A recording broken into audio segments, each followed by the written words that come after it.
Assalamualaikum warahmatullahi wabarakatuh. Alhamdulillahirabbil alamin. Assalatu wassalamu ala asrafil anbiya wa mursalin wa ala alihi wa sahbihi rasulillahi ajmain. Puji syukur marilah kita ucapkan kepada Allah Subhanahu wa taala. Pada pagi hari ini kita masih diberikan nikmat hidup, sehat dan kesempatan sehingga kita dapat mengikuti pembelajaran kita pada pagi hari ini dalam mata pelajaran Pendidikan Agama Islam dan Budi Pekerti kelas 7 dengan judul Indahnya Kebersamaan dengan Sholat Berjamaah. Bersama Ibu Fiti Medona di sini, marilah kita sama-sama mendengarkan pembelajaran kita pada pagi hari ini dan diawali dengan membacakan basmalah.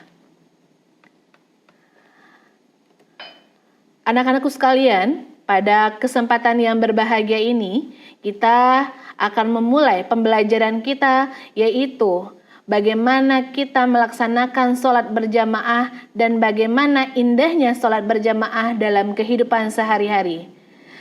Adapun kompetensi dasar yang diharapkan untuk pembelajaran ini adalah bagaimana anak-anak semua dapat mengaplikasikannya sholat berjamaah tidak hanya secara teori, tapi dalam praktek dalam kehidupan sehari-hari. Berikut dengan ketentuan sholat berjamaah dan prakteknya. Anak-anakku sekalian, kelas 7 dimanapun berada. Pengertian sholat berjamaah. Secara bahasa, jamaah artinya banyak, lebih dari satu, berkumpul, bersama-sama. Berarti, secara istilah, sholat berjamaah adalah sholat yang dikerjakan bersama-sama, yang dipimpin oleh seorang imam, sedangkan yang lainnya menjadi makmum, dan pastinya ada syarat-syarat yang akan ditentukan dan dilaksanakan sesuai dengan syariatnya. Sesuai dengan hadis riwayat Bukhari dan Muslim. Sholat berjamaah lebih utama 27 derajat dibandingkan sholat sendiri. Adapun syarat sah sholat berjamaah, yang pertama, ada imam. Kenapa demikian? Meskipun sholatnya bersama-sama dalam satu tempat, jika tidak ada imam atau pemimpin di dalam sholat tersebut, maka belum bisa dikatakan sah sholat berjamaah tersebut. Karena harus ada imam. Yang kedua, makmum. Di mana ketika satu orang sudah menjadi imam, maka yang lainnya akan menjadi makmum selagi mereka mengikuti imam atau pemimpin dalam sholat tersebut. Yang ketiga, sholat dikerjakan dalam satu majelis atau dalam satu tempat, tidak terpisah-pisah dan tidak dapat dibatasi oleh jarak. Yang keempat, sholat makmum dan sesuai dengan imamnya, kriterianya harus mengikuti bagaimana imam melakukan sholat, seperti itulah makmum mengikutinya. Adapun syarat menjadi imam. Anak-anakku sekalian dimanapun berada. Imam harus tahu bagaimana syarat dari rukun sholat. Sebelumnya kita sudah membahas rukun sholat itu ada 13. Dan seorang imam harus paham dengan rukun sholat yang ke-13 itu. Kenapa? Karena beliau akan tahu mana yang akan membatalkan sholat, mana yang akan tidak. Jika beliau tidak mengetahui dengan rukun sholat, maka keadaan sholat, bagaimana sahnya sholat, tidak akan bisa beliau mengetahuinya. Yang kedua, fasih dalam membaca ayat-ayat Al-Quran. Yang ketiga, paling luas wawasannya, minimal wawasan agamanya untuk sholat dibandingkan dengan yang lain. Yang keempat, berakal sehat. Yang kelima, balik, karena dewasa pun kalau belum bisa membedakan mana yang baik, mana yang buruk, belum bisa menjadi syarat menjadi seorang imam. Selanjutnya, berdiri pada posisi paling depan. Dan seorang laki-laki harus menjadi imam untuk laki-laki dan perempuan, tetapi apakah boleh seorang perempuan menjadi imam? Boleh, ketika untuk jamaahnya semuanya adalah perempuan. Selanjutnya, seorang imam tidak menjadi makmum kepada orang lain. Lalu bagaimana ketika imam mempunyai syarat tertentu, apakah makmum juga punya syarat tertentu? Ya, adapun syarat menjadi makmum adalah 1. Makmum berniat mengikuti imam. 2. Mengetahui gerakan sholat imam, minimal mengikuti apa yang dilakukan oleh imam. 3. Berada dalam satu tempat dengan imam. 4. Posisinya di belakang imam. Dan yang kelima, sholat makmum sesuai dengan sholatnya imam. Hendaklah misalnya dia mengikuti sholat asar, maka makmum juga harus mengikuti dan melakukan sholat asar. Tidak sebaliknya, ketika imam melakukan sholat zuhur, malah makmumnya melakukan sholat asar, itu tidak diperbolehkan. Lalu, apakah ada kategori untuk makmum? Ada.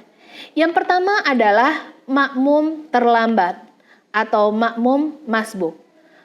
Yang artinya, makmum yang tidak bisa mengikuti bacaan Al-Fatihah imam pada rakaat pertama. Intinya, dikatakan terlambat jika dia datangnya pada saat imam sudah membaca Al-Fatihah di rakaat pertama, atau bahkan lebih dari itu. Hitungan rakaatnya, ia dihitung mendapatkan 1 rakaat jika dapat mengikuti rukunya imam walaupun cuma sebentar. Lalu, yang kedua, kategori makmum adalah makmum muwafiq, yang artinya makmum dapat mengikuti sholatnya imam dari awal sebelum imam membaca Al-Fatihah sampai salam. Selanjutnya, faktor yang menjadi halangan sholat berjamaah. Yang pertama, hujan yang mengakibatkan susah menuju ke tempat sholat berjamaah. 2. Angin kencang yang sangat membahayakan. Ketiga, sakit yang mengakibatkan susah berjalan menuju tempat sholat berjamaah. Keempat, sangat ingin buang air besar atau buang air kecil atau buang hajat yang menyebabkan terkendala untuk melaksanakan sholat berjamaah. Yang kelima, karena baru makan atau makanan yang besar atau makanan yang berbau bahkan akan mempengaruhi jamaah yang lainnya, maka diperbolehkan untuk tidak mengikuti sholat berjamaah, seperti makan bawang merah, bawang putih, jengkol, dan lain-lainnya yang mengandung bau yang akan mengganggu kenyamanan jamaah lain. Anak-anakku sekalian, untuk apa kita sholat berjamaah? Sikap kecintaan terhadap sholat berjamaah dapat ditujukan, dapat diartikan bagaimana kita memaknai dari sholat berjamaah, yang pastinya silaturahmi. Lalu bagaimana kita melaksanakan sholat berjamaah? Yang pertama, ketika kita masuk waktu sholat, segera menuju ke masjid atau ke tempat yang ada pelaksanaan sholat berjamaah. Yang kedua, pastinya sudah masuk waktu sholat. Yang ketiga, mengajak teman-teman atau mengajak saudara yang ada di sekitar kita untuk melaksanakan sholat berjamaah. Yang pastinya orang yang kita ajak adalah yang mengikuti syarat sah sholat ataupun syarat wajib sholat. Yang keempat, untuk menjalin silaturahmi dianjurkan bagaimana kita melaksanakan sholat selalu mengikuti yang dikatakan oleh imam. Biasanya imam akan mengatakan shaf lurus dan rapat. Lalu bagaimana dengan kondisi saat ini? Itu kita akan masuk di persoalan kedua, masaul fiqh, yaitu pembahasan yang akan terjadi atau yang terjadi saat ini yang belum ada pada sebelumnya. Selanjutnya,